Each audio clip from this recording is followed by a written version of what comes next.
Hi everyone, welcome back to my channel.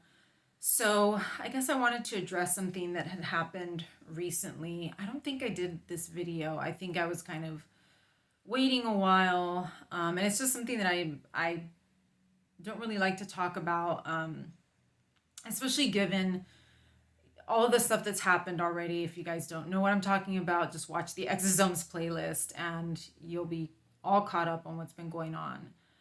So, a few months ago, I think this was in February. We're already, as of the filming of this is probably going to upload later. It is April. Tomorrow's Easter, so it's April 8th today. In February, I had a flare up of my light sensitivity. And to tell you the honest truth, I had been really surprised after the exosomes that the area that had flared up was the trunk muscles.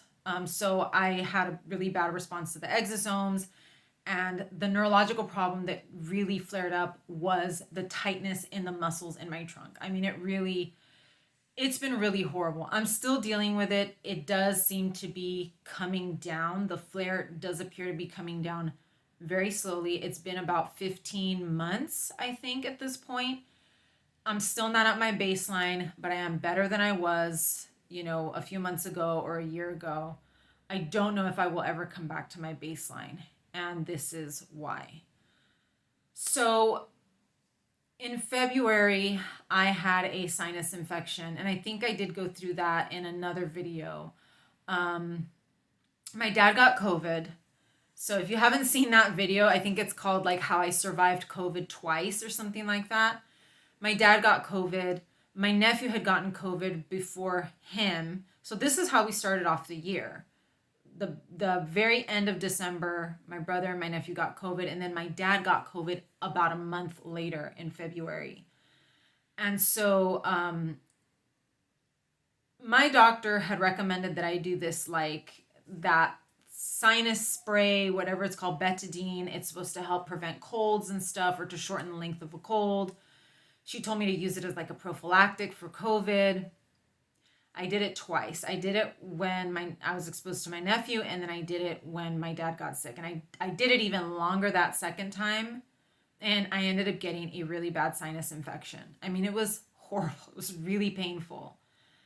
Now, my light sensitivity, what I've determined over the many years and with the diagnosis of SPS, is that my light sensitivity is not something, it's a structural issue.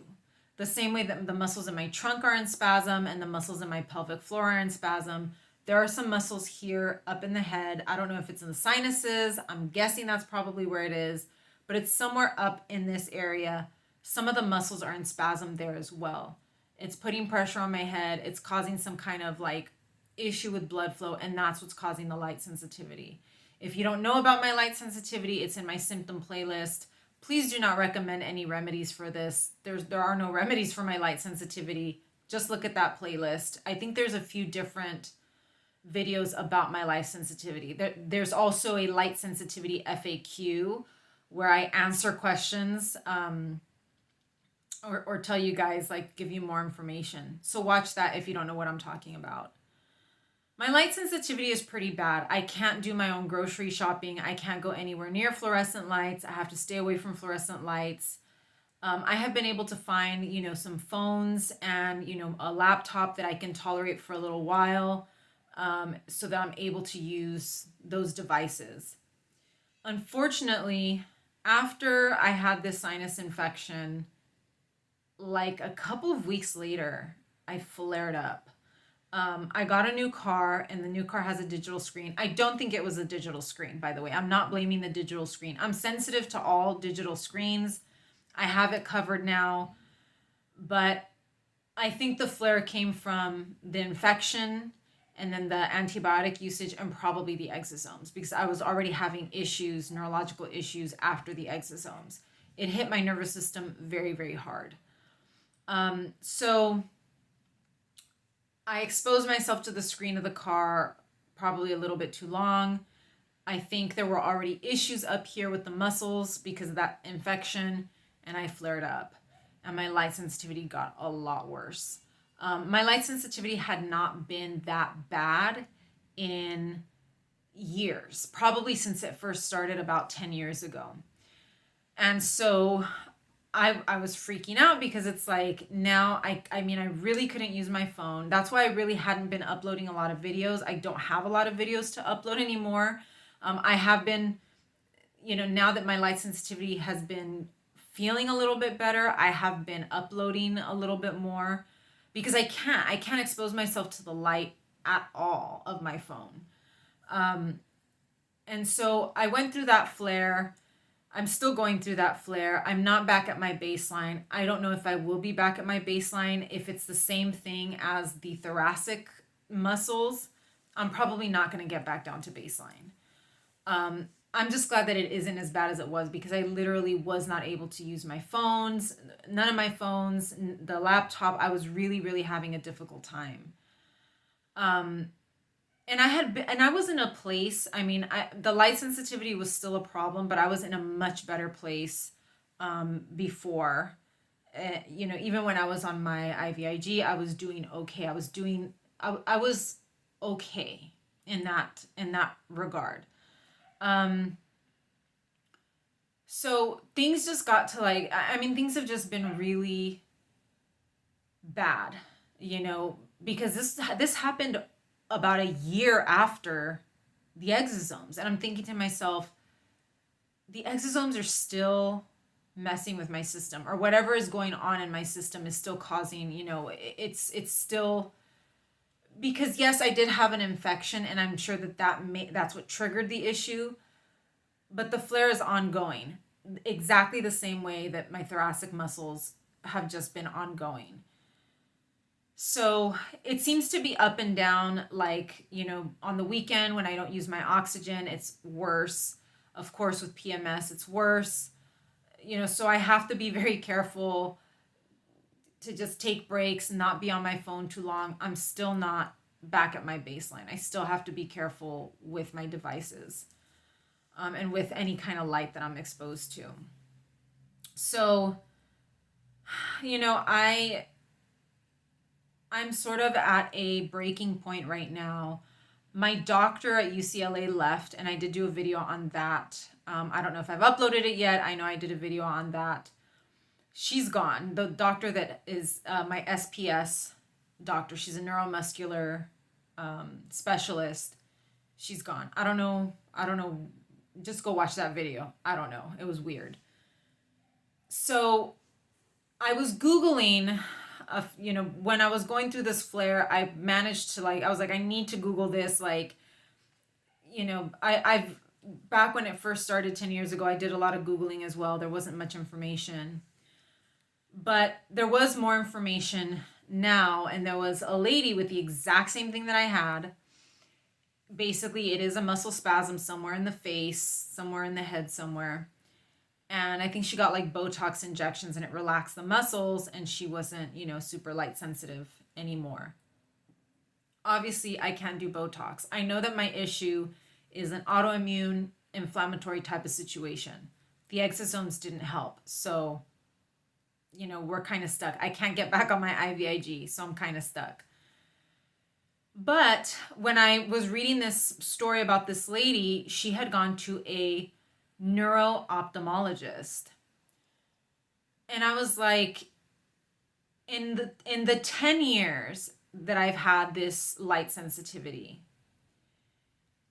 not once has an optometrist or a neurologist or a regular doctor or any doctor ever mentioned neuro-ophthalmology. I didn't even know that specialty existed. Not once. Not once.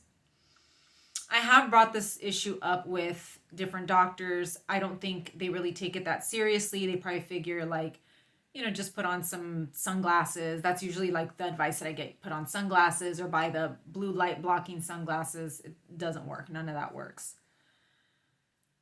And so I was like, you know what? I'm curious. I'm really curious to see what a neuro-ophthalmologist would recommend to me, because this is, I'm kind of really stuck between a rock and a hard place because I can't get back on my IVIG. I do want to try it again. I still have some of it in the fridge. I want to attempt to do it again. at some point. But, I also don't want to flare myself up more because I've been having a bad response to the IVIG. So I contacted UCLA and I said, hey, I see you guys. UCLA actually has a neuro-ophthalmology specialty. They have a department. And I'm just like, why did my doctor that is now gone, why did she never mention this to me? And they were like, oh, it's not in your notes. She didn't put any of that. Like, did you ever tell her about it? I'm like, I'm pretty sure I told her about it. But I said, doctors don't care. They just, like I said, they tell you to put on some sunglasses and you'll be fine. Or it's migraine. It's a migraine. It's a migraine. So I told them, I said, I want to get an appointment with neuro-ophthalmology. And they're like, well, you need a referral from your neurologist that no longer works here. So I said, okay, I need to see a neurologist then. So this was back in February. I just had my appointment with the neurologist. They sent me to just a regular, neurologist there at UCLA. And I had my appointment with him on Wednesday, I think. And he was really nice. I liked him. I actually like him better than I haven't seen my regular neurologist in like a few years. And to be honest, his office like literally hasn't even contacted me. Like they really don't care. And I really liked this doctor, this neurologist. And so I asked him a few questions. My first question was, when am I going to get a neuromuscular doctor? Because it's been months. This lady left in January and it's April. He goes, oh, we should be recruiting someone within the next 2 months. And I'm just like, great, So I told him, I said, okay, that's one thing.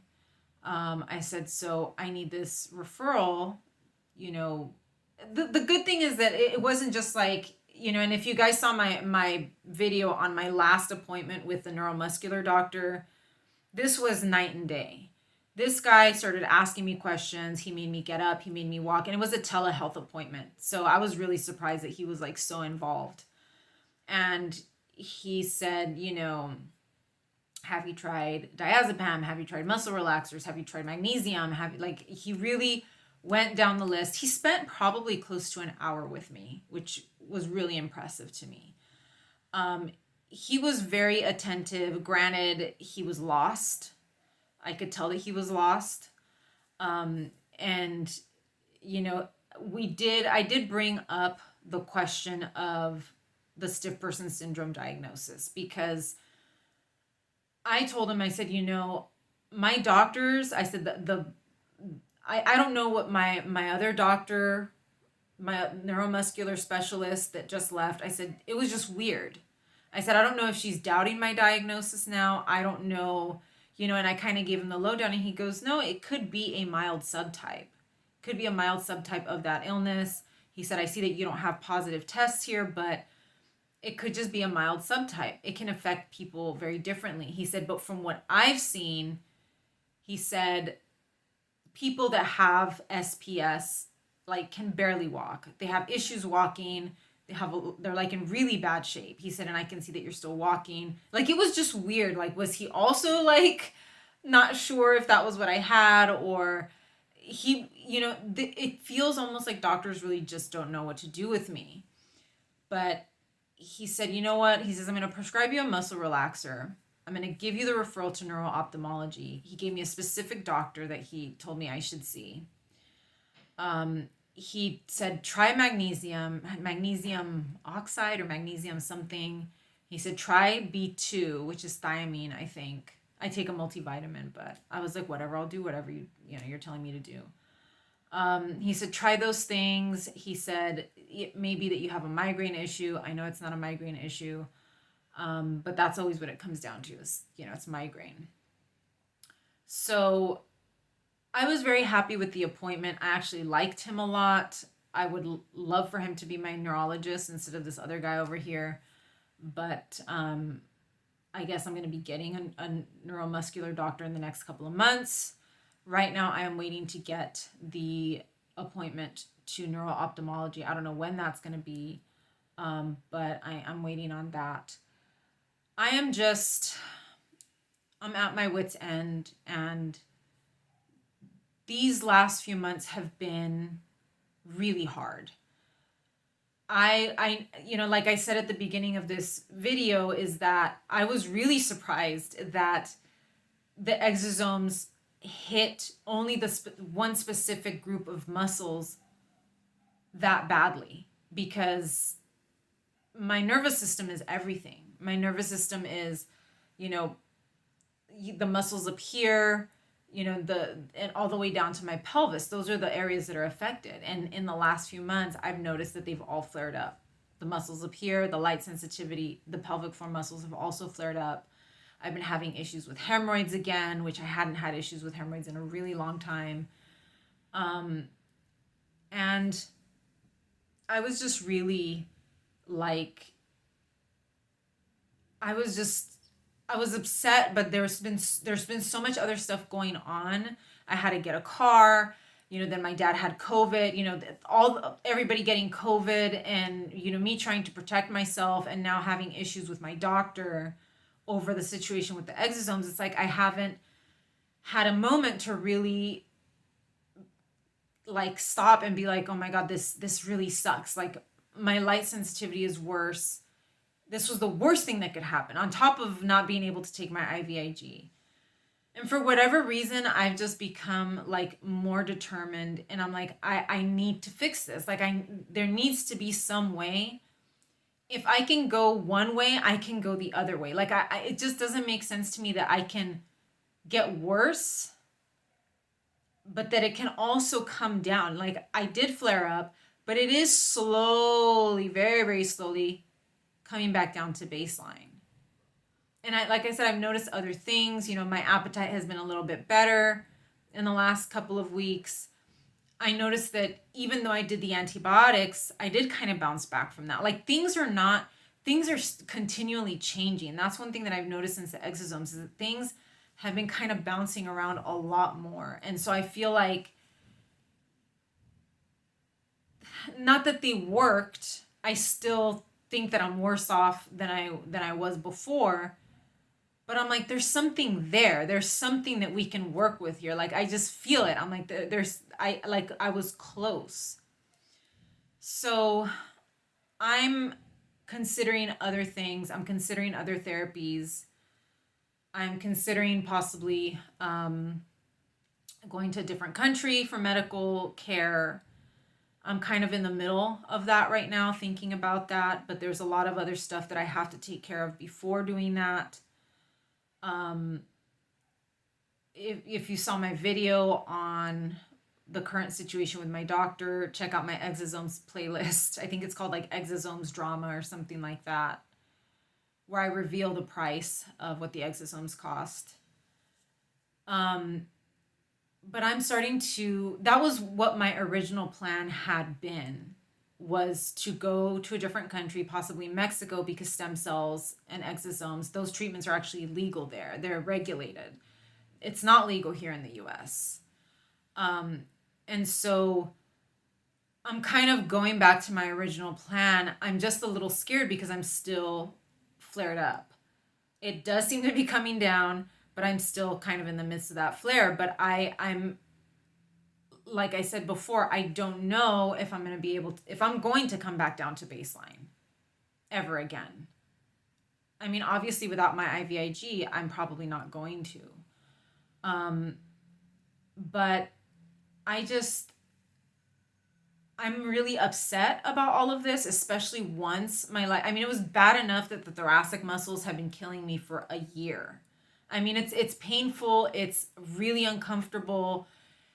I can't sit comfortably. I can't stand comfortably. I can't do even laying down, you feel those muscles tightening so badly, and sometimes even burning.